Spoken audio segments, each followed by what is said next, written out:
Ok, então vamos passar agora para a próxima tendência progressista, que é a tendência progressista libertária.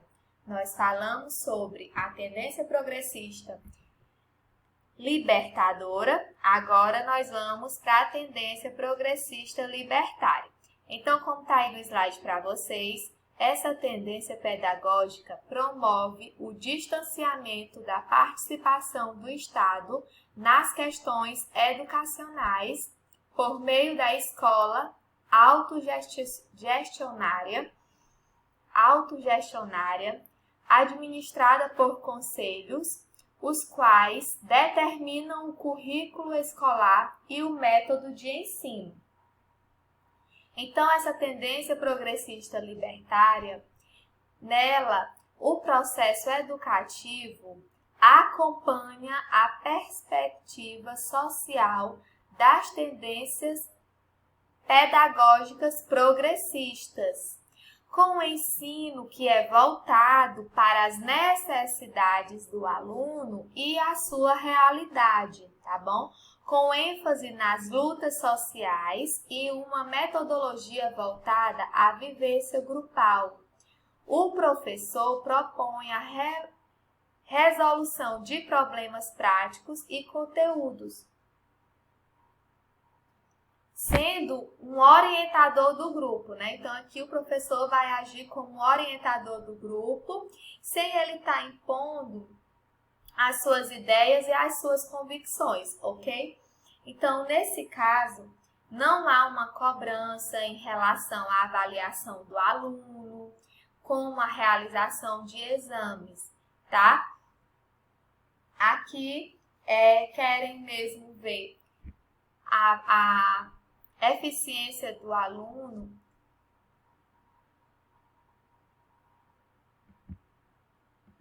diante da resolução de problemas que estão dentro da sua realidade, voltados para a sua realidade, para o seu dia a dia, né? Aqui não tem aquela exigência, como eu falei, de se aplicar provas, exames para medir através de provas, né, a eficiência do aluno. Não tem isso aqui, tá bom? Então, aqui o papel da escola é contribuir para a transformação social, mas num processo de autogestão do aluno, ok? E os conteúdos aqui nessa tendência progressista libertária, eles resultam de necessidades e interesses que são manifestados pelo grupo, tá? Podendo ou não ser as matérias de estudo, tá bom? Então, não ficam presos somente aquelas matérias ali que já estão pré-determinadas, né, para o ensino do aluno. Eles podem estar desenvolvendo outros conteúdos para estar trabalhando, tá? Então, os processos aqui baseiam-se na vivência grupal e na forma de autogestão, tá certo? E o relacionamento entre professor e aluno recusa qualquer forma de poder ou de autoridade por parte do professor, tá bom? Então, o professor aqui ele não é visto como aquela figura autoritária dentro da sala de aula que detém todo o poder para si, né? Aqui é um grupo e o professor e o aluno fazem parte desse grupo, tá certo? Então, tem a ênfase na aprendizagem informal do grupo, tá? Então, aqui eles negam toda forma de repressão, tá bom? E o papel da didática aqui é realmente a vivência grupal, a vivência coletiva, né? Centrado nisso, nos processos de autogestão pedagógica, ok? Então, eles sempre, nessa tendência progressista libertária, visam sempre essa participação do grupo, tá certo? sempre aqui de forma o mais grupal possível, né? E o aluno, com seus conhecimentos, as suas vivências, que são o foco aqui na tendência progressista libertária. Então, vamos agora para a última tendência do quadro de tendências progressistas, que é a tendência crítico-social dos conteúdos ou histórico-crítica, tá bom? Então, quando vocês verem esse nome, tendência crítico-social dos conteúdos ou histórico-crítica, é a mesma coisa, tá bom? Tanto uma quanto outra.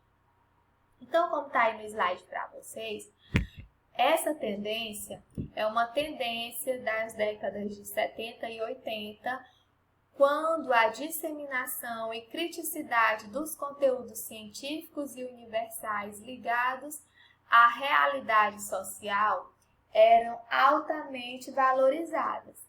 Então, essa tendência crítico-social dos conteúdos parte da premissa de que o aluno não possui conhecimento sobre a sociedade, tendo uma visão fragmentada e desorganizada, o que necessitaria de intervenção do professor.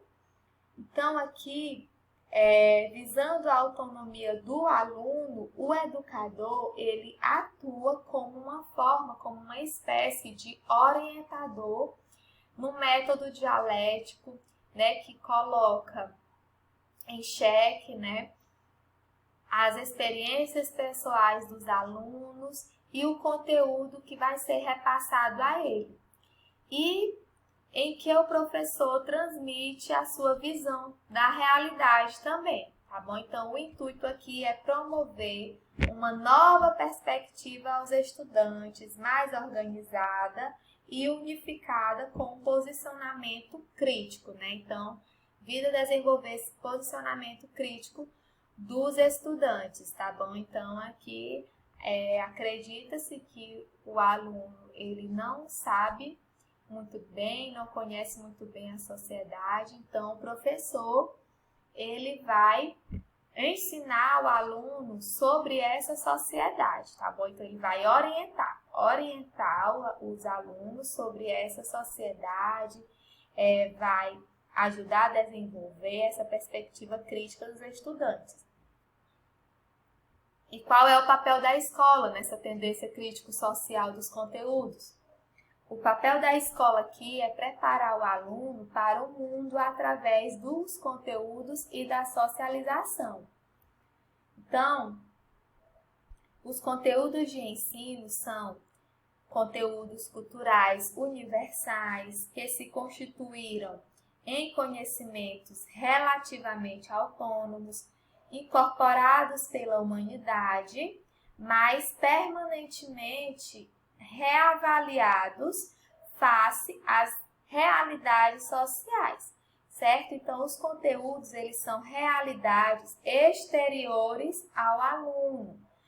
Devem ser bem ensinados esses conteúdos e devem, sim, sempre se relacionar à sua significação humana e social. E os métodos de ensino aqui devem partir da relação direta entre a experiência do aluno e o saber trazido de fora, tá bom? O trabalho do professor, né? Ele se relaciona à prática vivida pelos alunos, tá bom? Dentro dos conteúdos que são também propostos, né, pelo professor. Então, podemos dizer que há uma ligação entre a experiência do aluno e a experiência que o professor traz para a sala de aula, tá bom? Para explicar.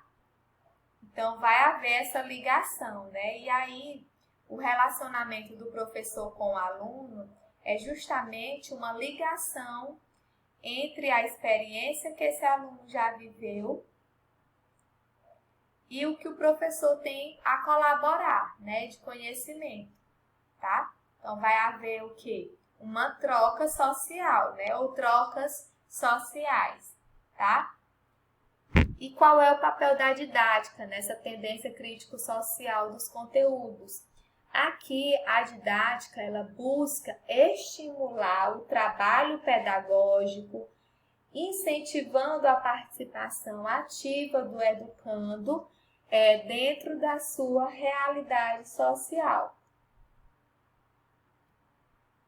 Então, a gente pode perceber que essa tendência progressista, né, relacionada a essas três subdivisões, que é a libertadora, a libertária e a histórico-crítica, que a vivência do aluno na sociedade, da onde ele vem, é muito importante, ou é o foco, né, dessa tendência progressista, né? Então, a gente viu que sempre o aluno ele está aí como foco, as suas experiências e as suas necessidades individuais, né, dentro dessas tendências progressistas, tá certo?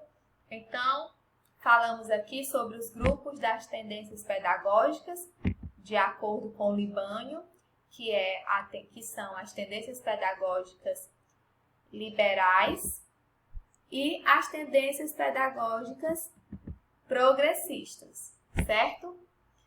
Ok, então a gente termina aqui sobre esse conteúdo de tendências pedagógicas e vamos partir para a aula ao vivo no Meet. Obrigada e até já!